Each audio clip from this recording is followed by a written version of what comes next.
হাদি সাহারা রুষার বালুতে আবে জমজম পানি,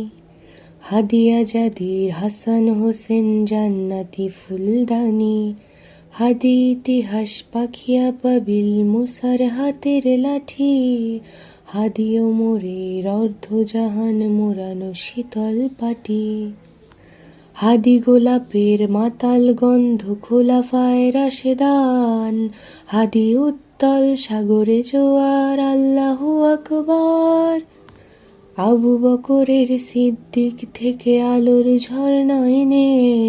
হাদি জেগেছিল তরুণ আলীর সাহসের সুধা টেনে, হাদি আধার পর্দা সরায় নতুন ভোরের রবি, হাদি জুলাইয়ের অগ্রনায়ক বিদ্রোহী বিপ্লবী, নতুন সময় নতুন সফরে নতুন জিন্দাবাদ, সাত আসমান ভেদ করে ওঠে হাদির জিন্দাবাদ।